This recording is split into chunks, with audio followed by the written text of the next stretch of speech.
오늘 헌신의 기쁨이라는 제목으로 함께 은혜를 나누도록 하겠습니다. 하나님의 기쁨을 누리는 삶이라는 주제로 금요 심야 예배 말씀을 묵상하고 있죠.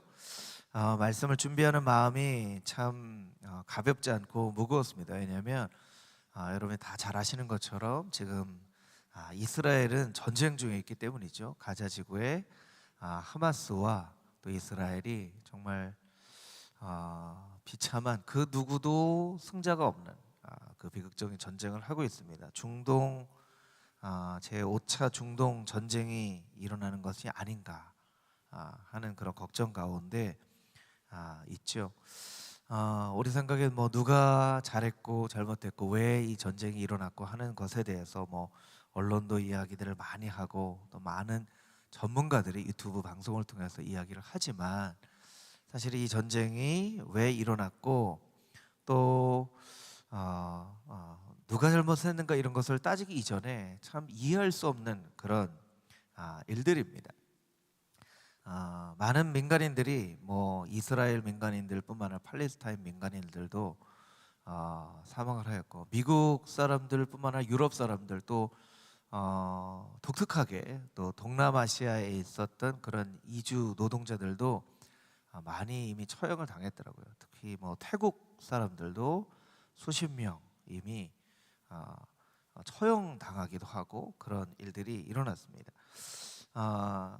사실 이스라엘 역사에 대해서 우리가 잘 알지 못하죠. 오늘 또 주일에 또 이 로마서 9장부터 11장까지 묵상하고 있는데 이것이 바로 이스라엘의 구원을 위한 바울의 열망의 말씀인데 좀 이스라엘에 대해서 우리가 좀 잘 알지 못하는 것 같아요. 여러분, 근대 이스라엘이라는 국가가 세워진 것은 1948년이에요. 1948년 1차 세계대전 끝나고 벨푸어라고 하는 영국 총리가 이스라엘 나라를 회복하자 해서 벨푸어 선언이라고 하는 그 선언이 1917년에 이루어지고 나서부터 많은 곳에 있던 유대인들이 이스라엘로 이주를 하기 시작했고요. 사실은 그 어간에 레바논, 요르단 이런 나라들이 세워졌어요. 그 이전에는 사실은 예전부터 있었던 그런 민족과 국가 간에 그런 굉장히 여러 가지 그런 그 이해관계들이 얽혀 있었습니다. 하여튼간 이 1917년에 벨푸어 선언이 일어나고 나서 근데 이스라엘 국가 1948년에 이스라엘이 세워지기 이전까지 여러 중동의 전쟁들이 있었어요. 이집트, 사우디아라비아 또 여러 중동 전쟁들. 최근에 있었던 것이 1973년에 4차 중동 전쟁이 있었죠. 그리고 이제 50년 만에 제 5차 중동 전쟁이 일어나는 것이 아닌가라고 이제 사람들이 걱정을 하고 있습니다. 그래서 참 하나님의 기쁨을 누리는 삶이라는 주제로 말씀을 준비하는 게 참 마음이 무겁더라고요. 하나님의 기뻐하는 삶을 설교를 해야 되는데 지금 상황은 참 안타까운 그런 현실이 있기 때문에 그래서 우리가 하나님의 기쁨을 우리가 묵상하면서 또 오늘 기도회 때는 이스라엘을 위해서 또 그 지역에 있는 나라들을 위해서 우리 함께 좀 기도하는 시간들을 가졌으면 합니다. 우리가 잘 알고 있는 철학자이죠. 아리스토텔레스는 수사학에서 이런 이야기를 합니다. 어떤 한 개인이나 단체 행동을 바꾸는 것, 교정하는 것의 가장 효과적인 방법은 일단 모범을 제시하는 것, 따라야 될 모범을 제시하는 것, 그리고 이 모델처럼 되기 위해서는 어떤 행동을 해야 되는가에 대해서 구체적으로 이야기하는 것, 이것이 한 개인이나 단체를 변화시키는데 가장 탁월한 방법이다, 이런 얘기를 합니다. 뭐 어렵지는 않죠. 여러분 이해를 다 하시겠죠. 모델을 제시합니다. 그래서 사실은 어렸을 때 꿈이 뭐니? 그러면 나는 대통령이 될 거예요. 저는 과학자가 될 거예요. 이렇게 얘기를 하면서 사실은 모델 같은 사람이 있어요. 저는 아인슈타인 같은 과학자가 될 거예요. 뭐 이런 거죠. 예. 정치인들도 누구누구 같은 정치인이 될 거예요. 뭐 이렇게 얘기를 한다는 것이죠. 모델을 제시하고 구체적인 행동을 이야기하는 것. 뭐 오늘 본문의 말씀이 사도 바울이 아리스토텔레스의 어떤 수사학을 배워서 이렇게 이야기한 것이다라고는 할 수는 없지만, 사실은 사도 바울은 그 당시에 철학의 학문을 누구보다도 잘 알고 있었던 그런 사람이죠. 가말리엘이라고 하는 아주 훌륭한 스승 밑에서 여러 가지 많은 유대의 율법뿐만 아니라 철학도 배웠기 때문에, 그래서 오늘 본문의 말씀 빌립보서 2장 말씀을 12절 말씀 보기 이전에 우리가 너무나도 잘 아는 것처럼 사도 바울은 어떻게 이야기를 하고 있냐면 빌립보서 2장 5절 말씀에 너희 안에 이 마음을 품으라 곧 그리스도 예수의 마음이니 라고 이야기를 하고 있습니다. 너희 안에 이 마음을 품으라. 우리가 바라봐야 될 모델은 바로 그리스도의 마음이다 라고 이야기를 하고 있는 것이죠. 그리고 그리스도의 마음을 품기 위하여서 우리가 구체적으로 해야 할 행동이 있는데, 그것에 대해서 오늘 본문의 말씀 가운데 세 가지 행동을 이야기를 하고 있다는 거예요. 첫 번째가 구원을 이루어가라, 두 번째가 명령을 행하라, 세 번째가 기뻐하라 라는 것입니다. 저를 따라서 같이 한번 해볼까요? 구원을 이루어가라, 명령을 행하라, 기뻐하라. 이것이 그리스도 예수의 마음을 품을 수 있는 방법이라는 거예요. 구원을 이루어가면 그리스도의 마음을 품을 수 있고, 말씀을 명령을 행하면 그리스도의 마음을 품을 수 있고, 기뻐하면 그리스도의 마음을 품을 수 있다는 거예요. 그래서 이 세 가지 우리가 해야 될 일들에 대해서 오늘 말씀을 통해서 함께 살펴보도록 하겠습니다. 12절 13절 말씀입니다. 12절 13절 말씀을 우리 한 목소리로 같이 읽어보겠습니다. 시작.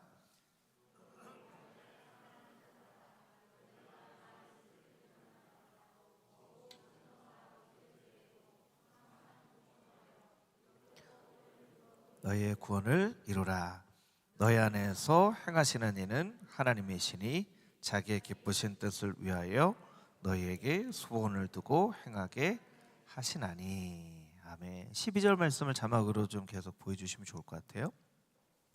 12절 말씀에 항상 복종하여 두렵고 떨림으로 너희 구원을 이루라. 이 12절 말씀은요, 한 단어마다 굉장히 중요한 의미를 가지고 있습니다.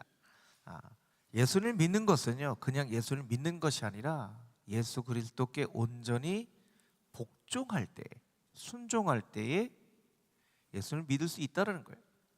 그러니까 우리가 믿는 것은 여러 가지 중에 한 가지를 선택하는 그런 일이 아니라 yes or no, OX처럼 둘 중에 하나를 선택하는 그런 일이라는 것을 이야기하고 있습니다. 예를 들면 예수님도 믿고 부처님도 믿고 알라도 믿고 공자도 믿고, 믿음은 그런 종류 것이 아니라는 거예요. 예수님을 믿던 믿지 않던 둘 중에 하나를 선택하는 그와 같은 행동이 바로 믿음이라는 거예요. 그래서 예수님을 믿기 위해서는 예수님께 온전히 순종하고 복종할 때에만 예수님을 믿을 수 있다라는 것을 우리에게 이야기를 하고 있는 것이죠. 그래서 그것이 바로 복종하여 라고 이야기를 하고 있습니다. 두렵고 떨림으로 해야 돼요.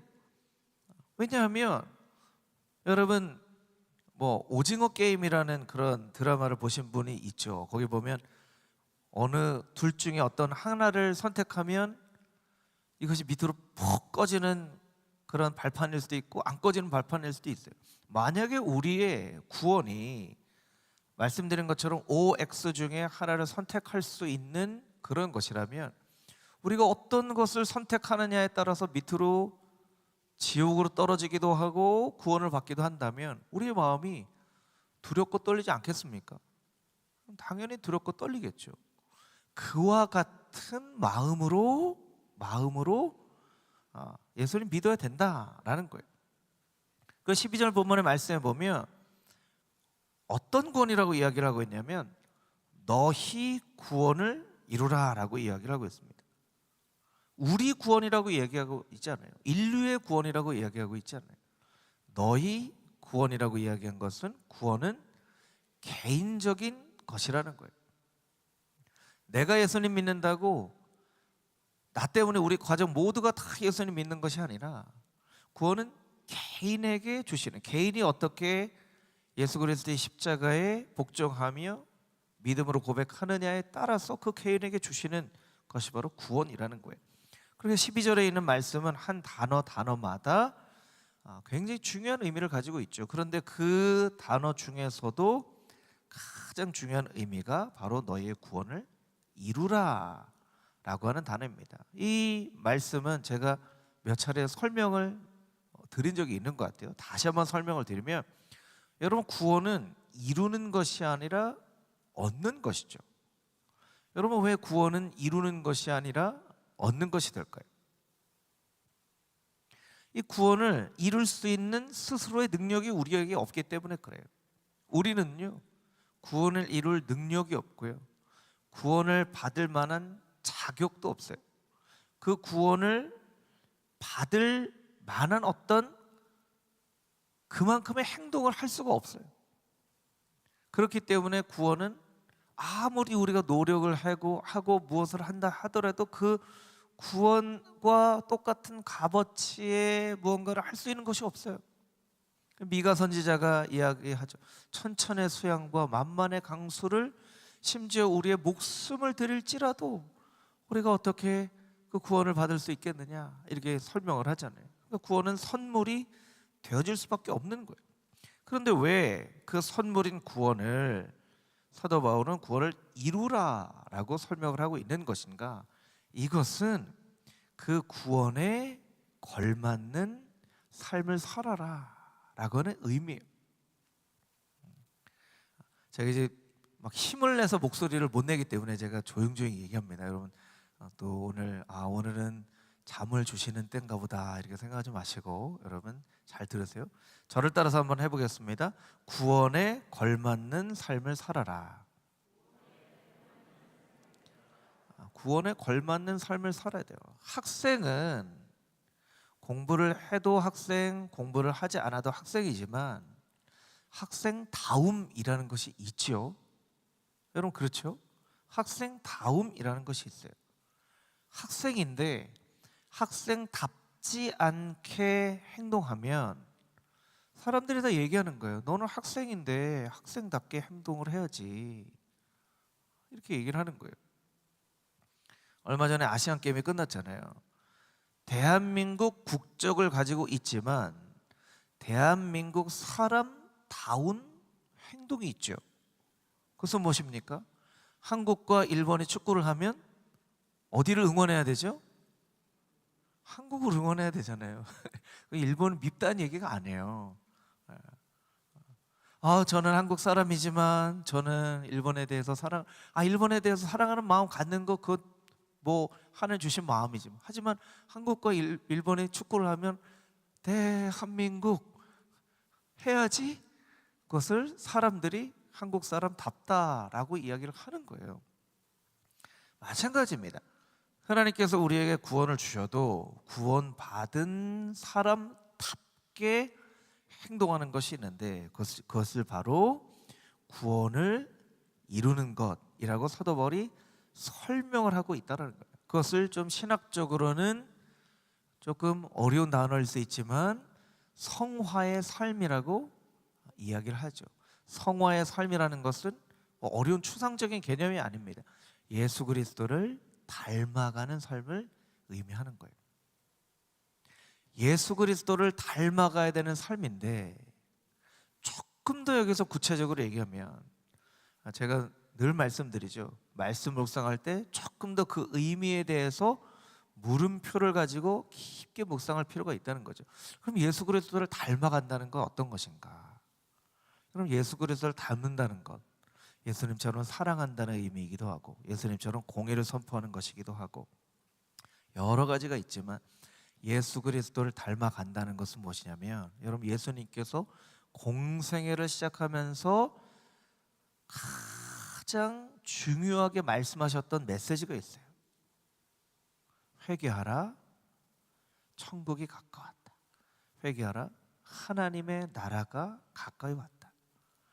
제자들이 선생님, 우리도 세례 요한처럼 좀 기도를 좀 가르쳐 주십시오 라고 예수님께 요구를 했을 때 예수님이 어떻게 기도를 가르쳐 주셨냐면 우리가 잘 아는 거예요. 마태복음 6장 10절 말씀, 우리 같이 한 목소리 읽어보겠습니다. 시작.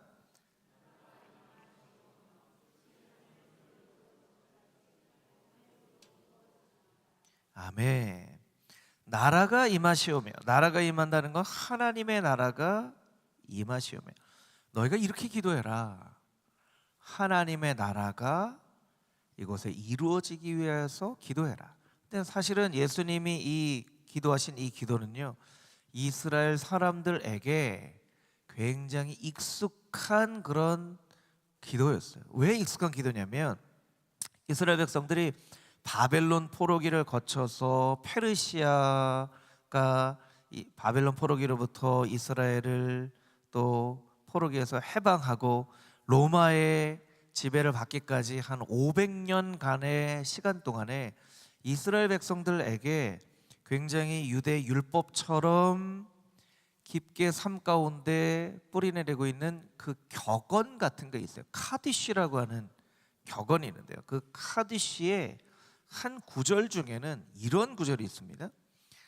하나님의 위대한 이름이 영광스럽게 되며 그가 그 뜻에 따라 세상을 창조한 세상 안에서, 여기서 그는 하나님을 말하는 거죠. 하나님이 거룩하게 되시기를 바랍니다. 그 다음에 어떤 구절이 있냐면요, 하나님의 나라가 우리의 생애와 우리의 날 동안에 건설되기를 내가 원합니다. 참 너무나 멋진 기도인데요, 멋진 기도예요. 그 카데시를 좀 더 보여주시면, 이스라엘 백성들은 바벨론 포로로 잡혀간 거예요. 많은 사람들이 바벨론 포로로 잡혀갔고 남아있는 사람은 포로로 잡혀간 땅에 살고 있으니까 얼마나 참 슬픔과 원망과 때로는 분노와 그런 감정 가운데 살고 있겠습니까? 우리나라가 마치 일제 강점기에 있는 것보다 더 훨씬 더 심한 국가적인 재앙을 경험하고 있는 것이죠. 그런 재앙이 오랫동안 지속되었는데 그 가운데 이스라엘 백성들이 어떻게 기도를 했냐면, 당신의 나라가, 하나님의 나라가 나의 생애와 우리의 날 동안에 우리 가운데 건설되기를 원합니다. 이렇게 기도를 했다는 거예요.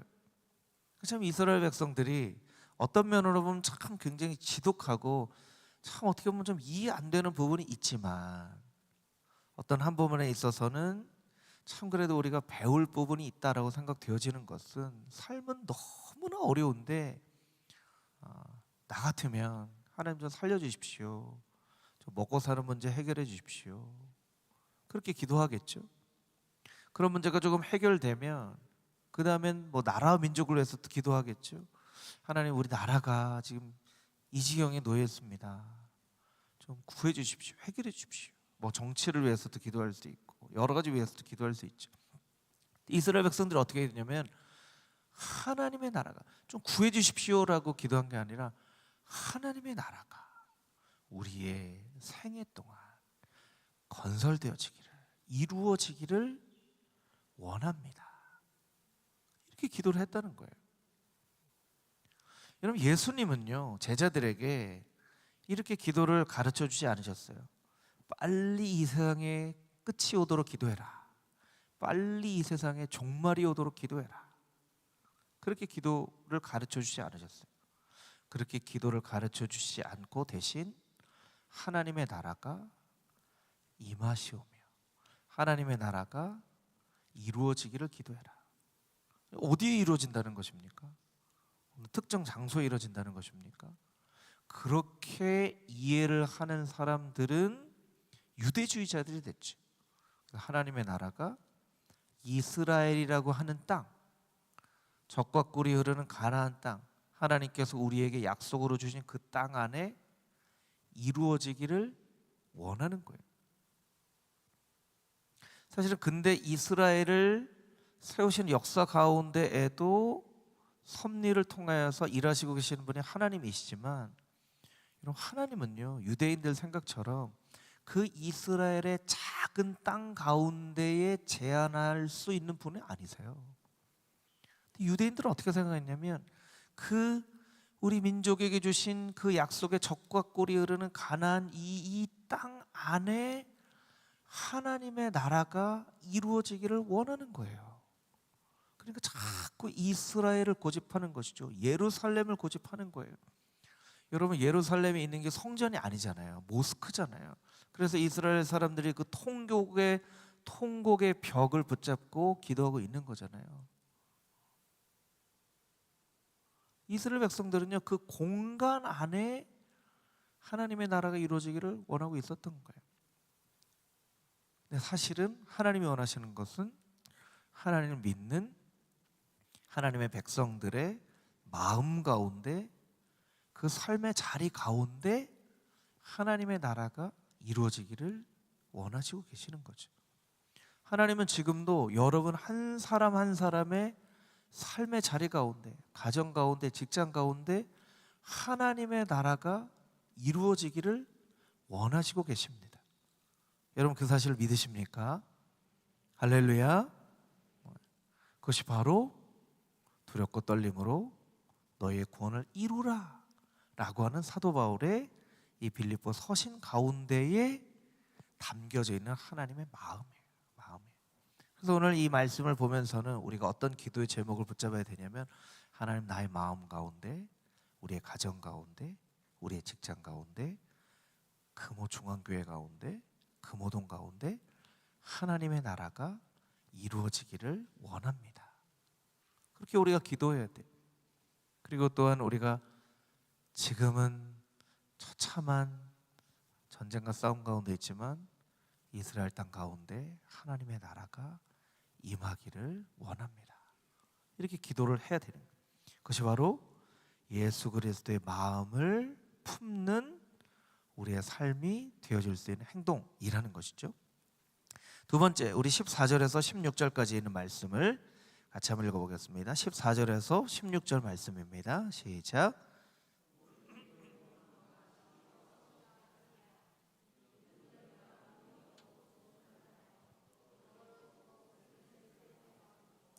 하나님의 흠없는 자녀로 세상에서 그들 가운데 빛들로 나타내며 생명의 말씀을 밝혀 나의 다름질이 헛되지 아니하고 수고도 헛되지 아니하므로 그리스도의 날에 내가 자랑할 것이 있게 하려 함이라. 아멘. BTS라고 하는 BTS는 방탄소년단이죠. BST라고 하는 주석이 있습니다. 제가 BTS가 익숙해져 있는 것 같아요. BST라고 하는 빌립보서 주석을 쓴 알렉 모티어라고 하는 신학자는 바로 이 14절 말씀에 대해서 이런 주석을 남깁니다. 14절의 첫 부분은 마른 하늘의 날벼락과도 같다. 왜냐하면 하나님이 우리에게 모든 일을 하면서 원망과 불평 없이 하라고 말씀하실 줄은 몰랐다. 이런 얘기를 합니다. 굉장히 저는 이렇게 공감이 되는, 보통 주석가들의 주석은 공감이 잘 안 가거든요. 이렇게 딱딱하고 늘 원론적인 얘기만 하는 것 같다고 느껴지거든요. 근데 이분은 굉장히 막 공감이 느껴져요. 마른 하늘의 날벼락 같은 말씀이다. 아니, 모든 일을 하는데 원망과 불평 없이 하라고 말씀하시다니, 어떻게 원망과 불평 없이 모든 일을 할 수 있는가? 이렇게 이야기를 하고 있는 것이죠. 사실 하나님은 말씀을 통해서 우리에게 무언가를 하도록 계속 우리에게 말씀해 주시는 분이세요. 복음서의 말씀만 봐도 선한 사마리아인의 비유에서는 어떻게 말씀하시냐면, 너도 가서 이와 같이 하라. 이렇게 행동을 촉구하시는 것이죠. 부자 청년에게는 어떻게 말씀하십니까? 재산을 다 팔아서 가난한 사람들에게 나누어 주고 나를 따라라. 이렇게 말씀하세요. 제자들에게는 어떻게 말씀하세요? 나와 함께 기도하자. 한 시간도 깨어 있을 수 없느냐. 우리가 잘 아는 달란트 비유에서는 아무것도 하지 않은 한 달란트 받은 종에게 악하고 게으른 종아, 이렇게 이야기를 하고 계시다라는 거예요. 그래서 우리가 이런 말씀들을 통해서 깨달아 하는 것은요, 신앙이라는 것은요 어떤 개념이 아니에요. 신앙은 행동이에요. 저를 따라 해보겠습니다. 신앙은 개념이 아닙니다. 신앙은 행동입니다. 여러분, 신앙은 행동이에요. 신앙은요 철학이 아니에요. 철학이 아니에요. 그래서 외경 중에 도마복음이라고 하는 복음은 외경이지만, 한때 도올 김용옥 씨가 조선일보인가 중앙일보에 도마복음에 대해서 다 설명을 해서 기독교 신앙을 갖지 않는 사람도 이게 뭔가 하고 봤는데, 여러분, 왜 도마가 썼다고 생각되어지는 도마복음은 정경이 되지 않고 외경이 되는지 아세요? 이 도마복음서에서는 도마복음에는요 예수님의 삶이 전혀 기록이 되어 있지 않아요. 여기에는 예수님의 말씀이라고 생각되어지는 그런 구절들만 설명이 되어져 있어요. 그러니까 도마복음은 일종의 약간 철학처럼 개념처럼 이야기를 하고 있는 거예요. 그래서 외경이라는 것은 무엇입니까? 역사적인 그런 기록의 가치는 있지만 그냥 참고할 수 있는 부분은 되지만 그것을 예수님의 삶이라고 이야기를 할 수는 없다라는 것이 바로 외경이잖아요. 참고는 할 수 있다는 거예요. 이런 부분에 대해서 외경은 이렇게 이렇게 할 수 있구나, 이런 정도로만 하지 그것 자체가 신앙은 아니라는 거예요. 그러니까 여러분, 도올 김용옥 씨가 잘못된 것은 무엇이냐면, 도올 김용옥 씨는요 도마복음을 설명하려고 한 게 아니에요. 기독교는 철학이다, 이렇게 얘기하고 싶은 거예요. 그래서 그게 잘못됐다는 거예요. 여러분, 기독교 신앙은요 철학이 아니에요. 개념이 아니에요. 행동이에요. 여러분, 예수님이 말로만 사랑하라고 말씀하셨습니까? 아니면 삶으로 그 사랑을 실천하며 사셨습니까? 삶으로 그 사랑을 실천하며 사셨죠. 예수님이 말로만 원수를 사랑해라, 용서해라, 베드로에게 얼마나 용서할까요? 7번씩 70번이라도 용서해라 라고 예수님 말씀만 하셨나요? 아니면 예수님께서 직접 용서를 하셨나요? 예수님께서 직접 용서를 하셨잖아요. 십자가에 예수님을 못 박은 자들을 위해서 예수님께서 어떻게 말씀하셨죠? 아버지여, 저들의 죄를 사하시옵소서, 이렇게 예수님께서 기도하셨다는 거예요. 그 예수님의 삶의 신앙의 행동을 어떻게 철학으로, 개념으로 설명을 할 수 있겠습니까?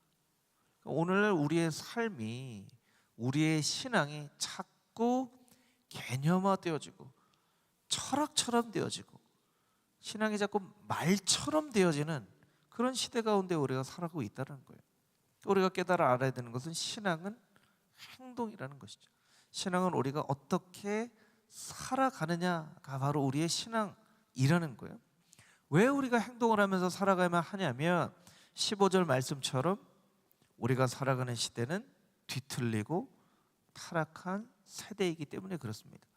16절 말씀처럼 이 생명의 말씀을 꼭 붙잡고 살지 않으면 우리에게 주신 그 구원의 선물조차도 빼앗겨버리기 쉽기 때문입니다. 여러분, 어떻게 어떤 것이 정말 내 것이 되냐면요, 진짜 실천해보고 행동해본 것이 진짜 내게 되는 거예요. 여러분, 그렇잖아요. 실제로 살아본 것이 내 것이 되는 거예요. 그래서 김장한 목사님 아드님이 김요셉 목사님이 뭐라고 책을 썼죠? 삶으로 가르친 것만 남는다, 이렇게 책을 썼잖아요. 삶으로 가르친 것만 남는 거예요. 여러분, 신앙은 개념이 아니라 행동이고, 하나님께서는 행동으로 실천해야만 예수 그리스도의 마음을 품을 수 있다라고 우리에게 설명을 하고 계시다는 거예요. 여러분, 신앙은 개념이 아니라 행동인 것을 잊지 않고 여러분이 믿는 대로 행동하며 살아갈 수 있는 금호종강의 모든 성도님들이 다 되시기를 주님의 이름으로 축복합니다. 마지막으로 17절 18절 말씀을 읽겠습니다. 17절 18절 말씀 함께 읽겠습니다. 시작. 만일 너희 믿음의 재물과 섬김 위에 내가 나를 전제로 드릴지라도 나는 기뻐하고 너희 무리와 함께 기뻐하리니 이와 같이 너희도 기뻐하고 나와 함께 기뻐하라. 아멘. 17절 말씀 자막으로 보여주시면 내가 나를 전제로 드릴지라도 이렇게 돼 있죠. 이 전제라고 하는 것은요 나사크라고 하는 것인데 민수기 15장에 나오는 제사법으로 구약의 제사 중에는요 그 제물 위에 번제가 아닐 때 화목제물일 경우에 포도주를 그 위에 붓는 그런 의식을 행하는데 그것이 바로 전제예요. 그 전제는요 제사의 한 종류가 아니라 화목제물이 향기로운 제물이 되어줄 수 있도록 포도주를 그 위에 붓는 그 제물을 전제라고 해요. 나사크라고 하죠. 향기가 퍼지는 거예요. 내가 전제로 부어질지라도 이것은 무엇이냐면 여러분 번제는요 사실 우리 죄악을 위해서 하나님 앞에 드리는 번제는요 그 제사를 드리는 사람에게는 참 힘든 제사예요. 왜냐하면 그 제물이 다 태워질 때까지 그 제사를 지켜보고 있어야만 되는 것이죠. 뭐 이렇게 비유하기가 조금 죄송하지만 여러분들이 이렇게 이건 이해를 돕기 위해서 여러분에게 이렇게 설명을 드리는 거예요. 여러분들이 고깃집에 갔어요.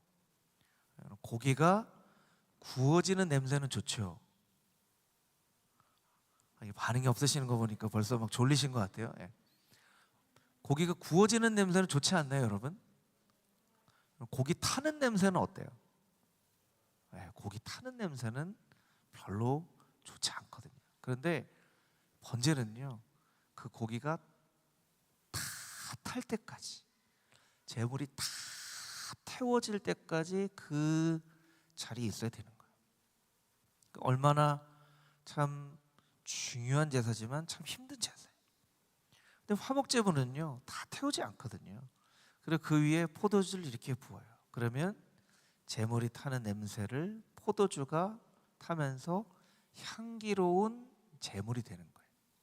그리고 향기로운 제물을 가지고 이웃과 제사가 끝난 다음에 나누어서 먹는, 그것을 통해서 서로 간에 조금 껄끄러웠던 사이가 또 화목하게 되는, 그것이 이제 화목제죠. 사도 바울은 자신이 그렇게 전제처럼 그 제물 위에 완전히 다 부어지기를 원한다라고 이야기를 하고 있는 거예요. 이것이 바로 사도 바울의 헌신이라는 거예요. 빌립보는 우리가 아는 것처럼 사도 바울에게 아주 특별한 장소였죠. 빌립보 감옥에 바울과 실라가 갇혀서 심하게 매질을 당하고 갇혀서 밤이 될 때쯤 깨어날 정도로 아주 심하게 매질을 당하고, 그러나 그곳에서 찬양을 하였을 때 빌립보 감옥 문이 열리고 그것을 통해서 빌립보 교회가 곳에 세워졌죠. 사도 바울에게는 아주 특별한 곳이에요. 내가 정말 죽을 뻔했던 그 교회, 그러나 내가 감사함으로 열정적으로 섬겼던 그 교회, 그곳에 교회가 세워지고 그곳에 세워진 교인들이 어떻게 예수님을 믿고 있냐면 17절 자막으로 다시 한번 보여주세요. 너희 믿음의 재물과 섬김 위에, 그들이 믿음 생활을 하는데 열심히 섬기고 있는 거예요. 그러니까 사도 바울의 마음이 얼마나 기쁘겠어요. 그렇게 복음을 전했는데 복음을 전한 그곳이 열심히 믿고 섬김으로 교회를 세우고 있다라고 생각을 하니까 너무나 기분이 좋은 거예요. 그래서 그곳에 내 헌신을 완전히 쏟아 부을지라도 나는 기쁘겠다 라고 이야기를 하고 있는 거예요. 그래서 18절, 17절, 18절 말씀을 보면요, 기쁨이라는 말이 4번이나 반복이 됩니다. 17절 말씀에 보면 나는 기뻐하고 너희 무리와 함께 기뻐하리니, 18절 이와 같이 너희도 기뻐하고 나와 함께 기뻐하라. 기뻐하고 기뻐하고 기뻐하고 기뻐한다 라고 4번이나 반복하고 있는 거예요. 이 신약에 나와 있는 이 기쁨은 카라라고 합니다. 카라의 다른 형태 카이레네라고 쓰여지는데 이것은 하나님께 속한 성품이라고 보통 설명을 합니다. 중요한 구절의 한 구절을 써 같이 마지막으로 이 구절을 한번 보도록 하겠습니다. 고린도후서 13장 11절 말씀인데요. 우리 졸음을 쫓아내는 의미에서 우리 큰 목소리로 같이 한번 읽어보도록 하겠습니다. 시작. 마지막으로 말하노니 형제들아 기뻐하라. 온전하게 되며 위로를 받으며 마음을 같이하며 평안할지어다. 또 사랑과 평강의 하나님이 너희와 함께 계시리라. 거룩하게 입맞춤으로 서로 문안하라. 아멘. 이 고린도서 13장 말씀은요, 마지막 때를 기다리는 성도에게 주시는 권면의 말씀이에요. 그러니까 마지막 때에 우리가 어떻게 되는가? 마지막으로 기뻐하라. 이렇게 권면을 하고 있는 거예요. 좀 어려운 표현으로는 종말론적인 기쁨을 표현하고 있는 단어가 바로 이 기쁨이라는 거예요. 그래서 이 빌립보서 2장 17절 18절 말씀을 이런 종말론적인 기쁨으로 조금 더 의역해서 풀어서 설명하면 이렇게 설명을 할 수 있다는 거예요. 사도 바울이 말합니다. 내가 참 기쁘다. 마지막 날에 예수님을 볼 때 느낄 수 있는 그 기쁨이 아마 지금 내 기쁨 같을 것이다. 그러나 나 혼자만 기뻐하지 않고 너희들과 함께 기뻐하고 싶다. 너희들도 나와 같이 기뻐하고 또 기뻐하라. 이렇게 빌립보 교인들에게 이야기를 하고 있는 거예요. 여러분, 우리가 살아가고 있는 이 삶은 참 기뻐할 일들보다 참 어려운 일들이 참 많죠. 참 많습니다. 그런데 사도 바울이 우리에게 권면하고 있는 것처럼 기뻐하고 또 기뻐해라. 마지막 날에 예수님을 볼 때 느끼는 그 기쁨처럼 너희도 그렇게 기뻐했으면 좋겠다. 그렇게 기뻐할 때 너희 마음 가운데 예수님의 마음을 품을 수 있는 그런 영적인 변화와 성숙이 있게 될 것이다. 우리에게 권면을 하고 있습니다. 여러분, 기뻐할 이유들이 많이 없는 이때에 이 말씀을 의지하면서 예수님의 기쁨을, 사도 바울의 기쁨을 의지하면서 기뻐할 수 있는, 혹여나 여러분의 마음 가운데 기쁨이 필요하다면 이 시간 하나님, 제 마음 가운데 기쁨을 주시옵소서. 하나님이 부어주시는 기쁨을 경험케 하여 주시옵소서. 그렇게 간절한 마음으로 간구할 때 하나님께서 여러분의 마음 가운데 큰 기쁨을 부어주실 줄 믿습니다. 할렐루야.